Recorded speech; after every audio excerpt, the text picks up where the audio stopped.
Did you know that even after 4 to 5 months of global economic and social shutdowns, there has yet to be any proof, any compelling evidence showing asymptomatic transmission to be a statistically significant factor for COVID-19?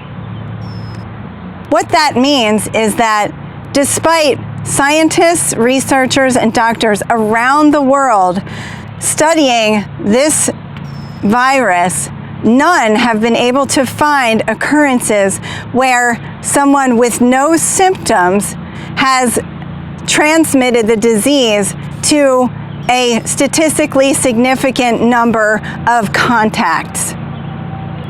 So, did you also know that there is no compelling evidence proving children to be at all a risk factor in transmission of COVID-19? There is no research about how long COVID-19 might be incubating in children, that if they carry live viruses, there is no evidence that children transmit this disease to anyone, and we have seen that children are able to recover easily from COVID-19 without complications, even those who do have compromised immune systems. So, with the lack of evidence about asymptomatic transmission and the proof that children are resilient to the disease, I'm saying enough is enough with punishing our children under isolation and social restrictive orders for a threat that does not exist. This threat that we are supposedly fighting against by imposing social distancing on our children has yet to be proven a threat at all. If they are not a factor, then it is time to set them free. Now, going forward, the CDC's recommendations for going back to school are for children to maintain social distancing. So they're supposed to go to school and not play with their friends. They're supposed to wear a mask. And do we expect this mask to be clean all day? Do we expect the mask to maintain some kind of sterility when your 5-year-old has to wear it all day? This is absolutely not going to work. And it's not supposed to work. It is absolutely unnatural for children to wear a face covering and to be made to avoid playing with their friends. The harm caused by social isolation and social conditioning is proven. There is ample, compelling evidence that social isolation and increased dependence on technology has very serious harmful effects on the psychology of children. Their mental health is at risk. This is a threat. This is what we need to look at now. Our children are in danger of what is called social priming or social fear conditioning. So these unnecessary, unproven policies and restrictions and regulations that are being imposed upon our children are teaching them to be fearful of others, to be fearful of a disease that does not impact them. This is not acceptable. These regulations are based on a lack of evidence, on poor evidence, and they do lead to harm and destruction to the mental health of children. Can you imagine being a kindergarten teacher and trying to manage 5-year-olds to stay 6 feet apart from one another and keep a face covering on all day?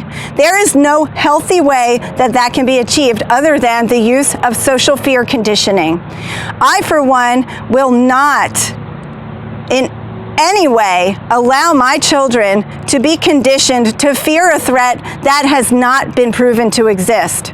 And I encourage you all to think hard about that. Your kids are being mentally programmed to fear a disease that is not a threat to them, and that is probably not a threat to you, and that they may not even be able to transmit to anyone else anyway. Our healthy children need to be free to play with each other, to interact socially. They need to get off the screens and out into the playgrounds and into the parks. Now I'm here in front of a playground that is obviously closed. They've taken great pains to close all of the parks in my area here in Pennsylvania. But I am not going to let that stop me from giving my kids freedom. We as a family, after seeing our kids melt down, after seeing the seeds of the beginning of a psychological downward spiral in my own children, we had to stop. We had to have a family meeting, and we came to the conclusion that the risk of their mental well-being far outweighed the risk to our physical health as a family. And that's a decision that every American family should be free to make. What can you do? I urge you to homeschool if the schools are going to enact these CDC regulations coming in the fall. Homeschool is an option, and there are so many people in the homeschool community, including myself, who want to help you and empower you to do that if that is what you feel is right for your family. It's not as hard as you think. So next week on Facebook, I will host a talk with a friend of mine about homeschooling in Pennsylvania and what that is like. And there are tons of homeschool groups that you can reach out to for advice and for coaching and for encouragement if you want to go down that path. Here in Pennsylvania, it's unfortunate because even if I pull my kids out of the public school district still gets paid for my children.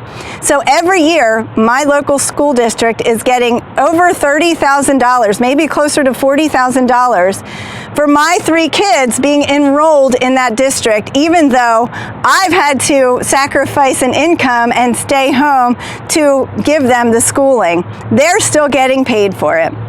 What am I getting? Nothing. I'm just getting boarded up playgrounds and social distancing.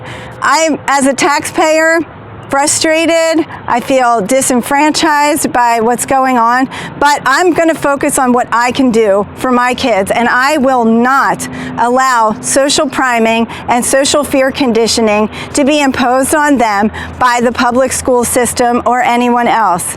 My kids are free, and they are made to be free. They are made to be with children. At 6, 8, 9, 12 years old, we cannot allow their spirits to be crushed.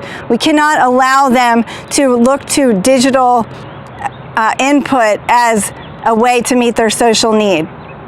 We are parents, and we have to stand up and do what's right for our families, no matter what. I encourage you to think about this topic, to look at your kids, to have a family meeting, to talk through it, to find safe places to go and safe, healthy people to be around to meet the needs of your family.